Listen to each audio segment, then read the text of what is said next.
This new Fever regime is very impressive and seems very supported. What I mean by the latter is Caitlin Clark, Aaliyah Boston, Lexi Hull, all in attendance to see their new coach, Stephanie White, introduced. And White had some interesting remarks. She talked about what she could do differently from Christy Sides, who was the former Fever coach, of course. And she emphasized creativity and letting players be themselves. She said, if you want to make plays, you don't run plays, which is basically a direct appeal to Caitlin Clark, meaning the freedom to make those plays, to read and react to the plays in the moment, to let Caitlin Clark run the show. And then she had some very, very effusive praise for Clark and Aaliyah Boston as a duo. She compared them to John Stockton and Karl Malone, obviously a great point guard and big duo. But not only did she make that comparison, but she said that she believes with the intelligence that they play with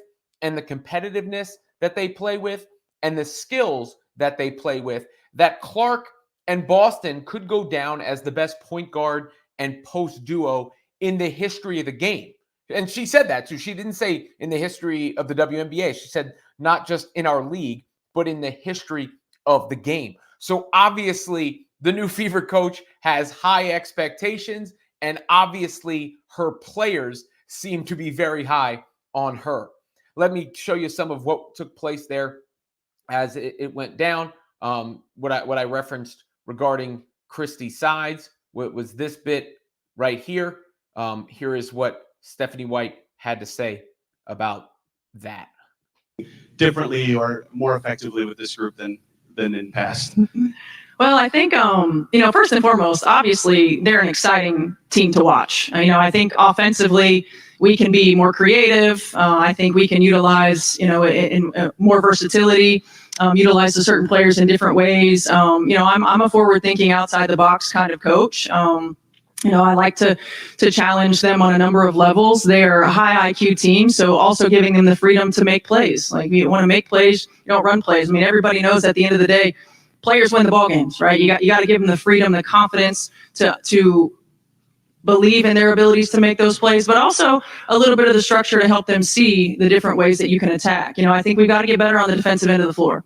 Certainly, we don't have to make leaps and bounds and go from wherever we are to the top, right? But we've got to continue to get better. We've got to make sure on the days that shots aren't falling that we're able to position ourselves to win ball games. And I was never a player who played defense. Dunn can attest to that. But it is a big part of how I coach. And so, yeah, see, I see you agreeing right there. You like that. But it is a big part of how I coach, and it's an important piece of us positioning ourselves to win ball games. And so, we'll attack that as well, and we'll continue to get better on that end of the floor. But more than anything, we want to continue to be exactly what they are: a fun, fast-paced, up-tempo style of play. They're sharing the basketball, making teammates better, building quality depth. I always said this as a coach the last 2 years, but with this team as well, it's a long season. And next season, 44 games. We want to get a quality rotation. We want to put the best players who play well together on the floor in a consistent rotation. And we got to play the long game. Certainly you want to win every game, and you want to compete every game, but playing the long game, positioning yourselves for the playoffs, positioning yourselves to win playoff series is important. So she also talked about the core of the team. At least it was referenced in the press conference. She was there with Kelly Krauskopf, and they talked about the core of the three core players, which I'm assuming meant Boston, Clark, and Mitchell, though Hull was the other one in attendance. Talked about the depth, players buying in. I'm sure some people read that as a signal that Nalissa Smith could be on the way out. But that last answer had to be music to the ears of Fever fans. Improve the defense, but keep the free-flowing, fast-paced style that lets Caitlin Clark run the show. As I mentioned, some of them in attendance. There you see Aaliyah, Caitlin, and Lexi. I almost like the shot of their chairs better with the signs. Just it feels like it hits hard just to see Lexi Hull, Aaliyah Boston, Caitlin Clark in attendance for Stephanie White's press conference. And Coach White also, as I mentioned, talked about Clark and Boston as a duo. And here is what she said about that pair or tandem? So how they played as a pick and roll duo. I think first and foremost, they're both incredibly competitive players, and there's a fire and a mentality that you can't teach when it comes to competitive spirit, and when it comes to being a great teammate, and when it comes to lifting those up around you, and watching both of them grow into not just the players that they are, but grow into the spotlight that they have, how they lead. How they make their teammates better, how they lift one another up, how they've handled, all of the things that have come their way. And all of those things that come your way are certainly earned when you're put in this position, right? It's like, people say it all the time, like, oh man, you'd hate to be. No, you don't. Like, as an athlete, this is what you want, right? You want to be the one that is the hunted. You want to be the one that has the opportunity to impact. And not just impacting, little girls and boys, but impacting the game, impacting your team, impacting our culture. And these two have led the way with that.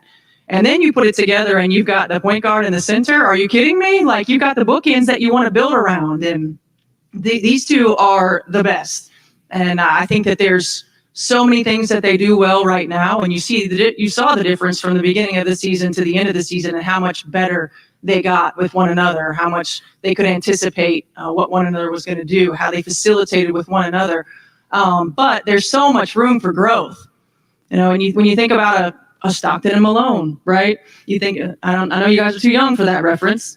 But when you think about the great point guards and post players that our game, not just our league, but our game has seen, they are going to go down in history as the greatest.